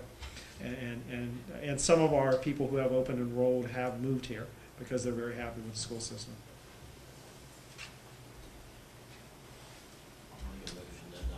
We don't need a motion tonight, thank you for doing that. This was for discussion purposes. I put in the notes that we're looking at November or December for decision. As long as we roll into January with a decision from the board, we're fine. So November or December would be good. Wanted to get this out again. I don't know how the rest feel. I mean, I don't think I want more time. It's up to the board. If everybody has, I think, a similar outcome here, that we can discuss it and see what they have to do, and if we do, then let's just adopt. Do we need additional time for new staff to have a look at it, and if we roll forward the enrollment to make sure this is gonna work? At this point, we have worked on a committee basis. I'd love to get this out to the entire staff and get that out before you make a decision on it. I'd like to know what those boundaries are. It's kind of difficult to, I mean, could you, somebody put a Street street names on? name Sure. to We it? can do that. It's a good suggestion. It is hard to follow, even if you enlarge the map. And then when you were explaining it, you stopped and didn't keep going, so, okay. Sorry. That's okay. I'm looking forward to hearing it. So, yes, the street names would be helpful. Yep, we can do that. Because I'm sure once you release it, we'll get questions, so it'd be nice to be able I mean, to know the streets. provide an informed Yes, answer. yes. Thank you. And I appreciate the work. I know Roger's put time, Gene Hill's put a lot of time into this, Martha Lyons has put a lot of time in, and principals have joined in, and also our software company put some additional time in for us. So. Okay, we'll move along into new business. I would love to spend time with you going through every policy. The thing I'll share with you, you do have a hard copy. Board docs, which we run our board meetings from now, is in partnership with Neola. And we actually are going to be the pilot district for the state of Ohio to merge the two. I've been waiting for a month and a half on them to, and I've been sitting with this update on my desk, and so we're going to go ahead and move ahead with it and do it paper form. There's an overview of comments for you. I've worked through the entire policy. The first part are revisions, the second part is new policies. If there's something to check, just a reminder to board members, the only thing that is new or revised if it's in bold black. If there are options unchecked, we've already gone through these. If it involved food service, I worked with Terry Meyer on it. If it involved technology, I worked with Eric. Jeremy has reviewed through the parts that deal with the treasurer's office. I worked with Kim Piper and nursing staff on anything dealing with medications. Kim and I sat down and went through that. There are some things in here, but this is just a first read, and it gets us up to date because we take a 3-read. That's why I wanted to get it on this agenda. Hopefully by the time we do this again in November, we will be on that pilot with Neola and board docs. But if not, we'll continue through the paper review. Unless you have specific questions, I will refrain from my usual going item by item through it. Thanks. As an advocate for diabetes research and awareness, I'm glad to see that the law eliminated a lot of the Yes, it did. items that were originally included there. So it's nice to see that there is a provision, but that it's cut back Yes. significantly. It's manageable. And I know that at least one person from our district did write a letter to our Yeah. representative on that, Good. at least one, so. Any questions? Okay. Okay, so, We will have that back next month for a Okay. second read. all right, move on. Diversity Committee then? Just a suggestion that has come up by several people is just looking at our district and looking at the diversity. When we look at bringing on new staff members, how do we go about recruiting to make sure that we're trying to find the most diverse staff? When we approach other things in our district, what do we lean on to make sure that all voices are being represented and heard? And what I'm suggesting, and again, is asking for the look, if the board is in agreement for us to look at forming a diversity committee. I think the first thing that needs to be done, though, is looking at what would the purpose of the diversity committee be. And one thing would be to look, I would encourage us to encourage that committee to look carefully at our recruitment and what we can do to make sure that we have a well-diversified staff. But also, are there other things that we would like for this committee to be available for? So basically, looking at if the board is interested in directing me and Dave to look at what would a diversity committee, what would the purpose be, and then also looking at potential members, including board members, citizens, students, teaching staff, classified staff, and involving people at a committee level and even subcommittee levels, and reference resource people to the committee. So if you're interested in that, I think what we're looking for is, if you feel that's a need, basically looking at the directing us to start the beginning of a formation of a diversity committee, with first working on what's the purpose of it. So, thoughts, comments on that? I think that the purpose side has got to be the driving force behind whatever we do. Yep. Rick, I'd like to have some information what we currently do to promote diversity in our district. I know we do, Mm-hmm. so it's not like we're starting from square one. Correct. So I just like updated, if you get something out to us. Okay, we can do that. And what was the prompt for this becoming an agenda item? I think part of it has been just looking at our staff as we've had some retirements.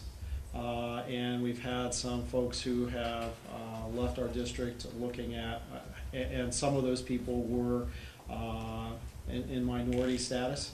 And basically, what are we doing to make sure that we're continuing to promote?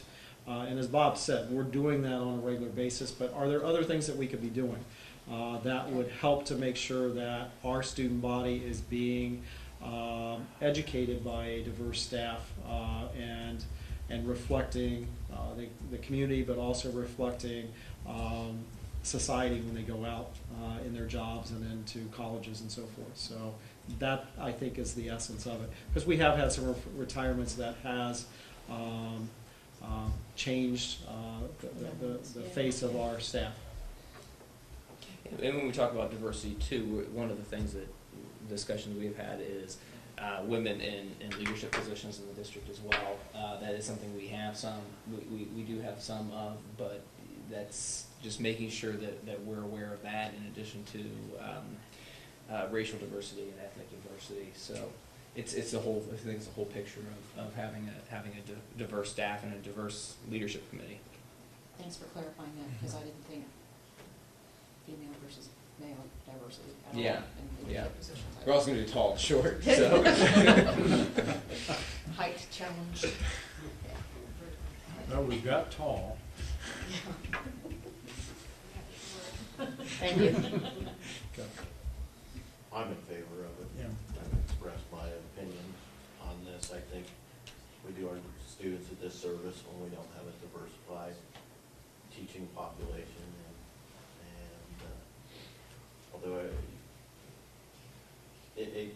I talked about, to give you an example, my brothers used to argue with Larry Hamilton all the time and didn't agree with everything he said, but he had a different viewpoint than they did a lot of times, but it made them think.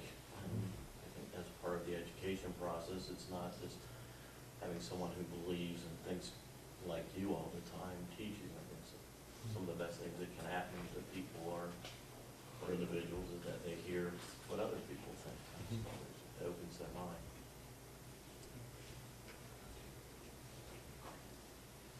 I think you're, got some direction, go ahead. Yep. It's a good point to look at where we are now and where we want to go. And we can do that. So, okay. Appreciate the input.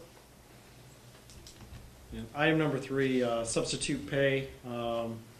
Building principals can share with you that I think all of them have, in the last few weeks, basically taken the place of a teacher because of the fact that we have been unable to have substitute teachers because of the lack of substitute teachers that are out there. And it's not just Piqua City schools. We're finding at county meetings, it's countywide, I'm finding regionally and even statewide, because there were some teaching openings in the teaching field this past year.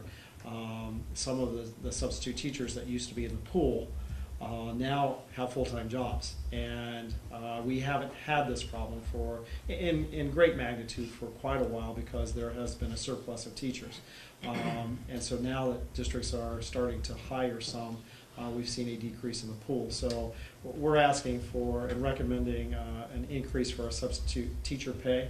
And this basically will put us actually ahead of any other district in Miami County for a daily rate, but it will put us at the same level with districts in the surrounding area that we compete with that might not necessarily be in Miami County, districts to the north of us and districts a little bit to the south of Miami County. I've also received word that as soon as we raise ours, at least one other district in the county is going to raise theirs also.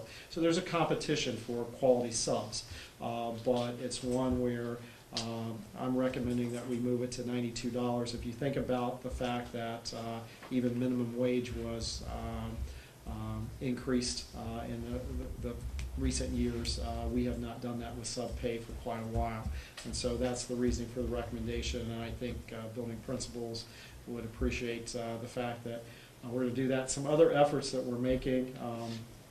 Dave is going to be working with 2 other districts in the county to do a substitute teacher seminar to try to get folks who have a 4-year degree in and get them trained. We did this actually when I was in another district but worked in Miami County, and we did that and saw some great success with adding quite a few people to the sub list. And then Dave also will be working with the universities on December graduates to help bring our efforts to try to get more quality substitute teachers available for our replacements when we need them. So, anything else you have? No, it's definitely a systemic issue, and we've really collaborated with some other districts about what we can do to increase our pool, because we all benefit from that pool growing. So we're hoping that we're doing the training towards the middle of November. So we're hoping that we can really increase that. We approve substitutes who have a teaching license, a background in education, training in education. To get a substitute license, you have to have a bachelor's degree. And so this will allow us to reach out to those folks who currently maybe sub in some neighboring districts but don't sub in Pickle because they don't have a teaching license, and go through this training and provide that. And then also we're going to advertise to the public and people who might be looking for some sort of part-time work that can do it as well. So hopefully it will expand our pool, and we do appreciate our principals' willingness to cover classes, especially as we did professional development over the last few weeks. Currently, we're at $85 a day. We're recommending $92 a day for substitute pay. Is there another bump after so many days that encourages people to keep coming back to Pickle? I know one district north of us, after 20 days of subbing there, not continuously, but 20 days, that there's a nice bump that makes it real easy to say, sure, I'll come up there. So. We are watching that. You want to address that one? Well, a number of districts are doing that right now. 92 will put us about where a lot of those folks are bumping to at that point in time.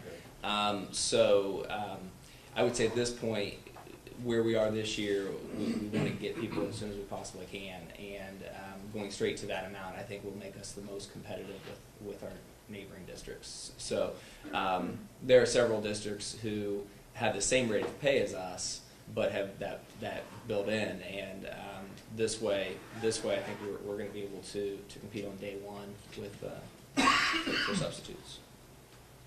If this allows us to put quality people in a classroom in a substitute situation, I think we're better off, because obviously we want the education to continue whether there's a substitute or the regular teacher there.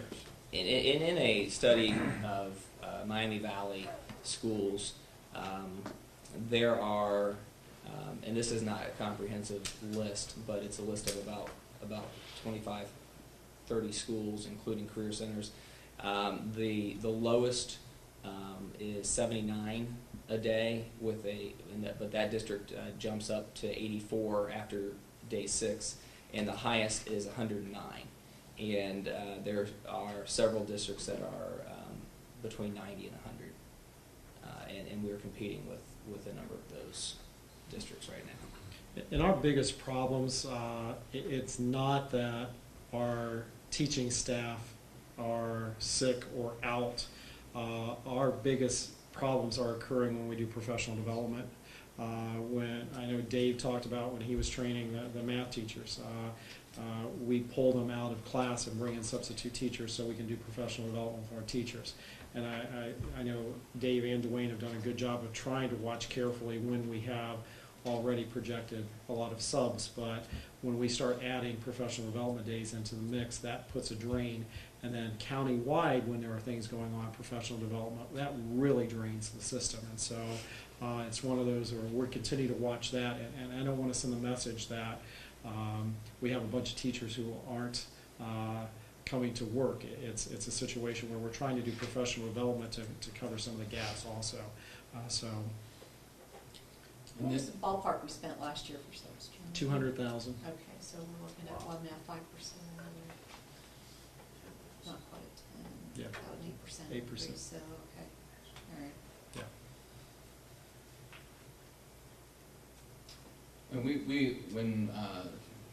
we did the budgeting, I reckon I sort of had some foresight into we were probably going to increase this at some point. We wanted to see what happened, what the turnout ended up being. So the budget was already created at $90, so we're going to 92. So it's going to be a minimal impact as far as what that ends up panning out. So we were a little bit prepared for the fact, because we knew the likelihood was we were going to have to make a change. I thought we had been having these discussions for a little while. We have been. Okay, what's the pleasure of the board? I'll make a motion to increase the sub pay as presented. Second. Have a motion and a second. Do we have any further discussion?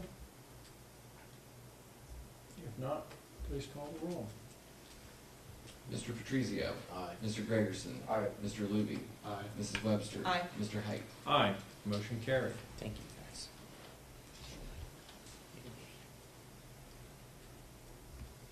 Okay, we have nothing for hearing of the public on non-agenda items today.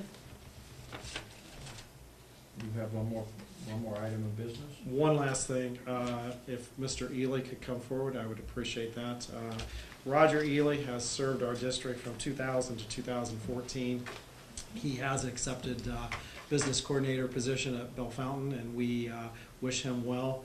I was sitting here watching as he was presenting, and I don't know if you all remember back when he first started position, and I think maybe ready to vomit the first time you had to present.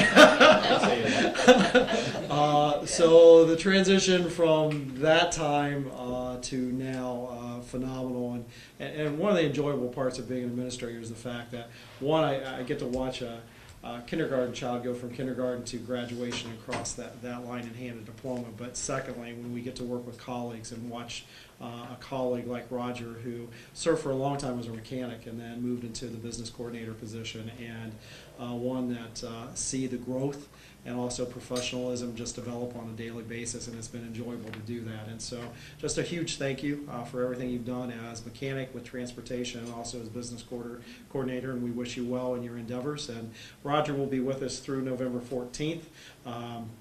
Starting tomorrow, Kurt South will be working with him and transition into the position, and look forward to great things from him. And also, Roger will probably miss my text and telephone calls early in the morning, but one of those, like I said, we wish him well. So thank you very much for your service to Piqua City Schools.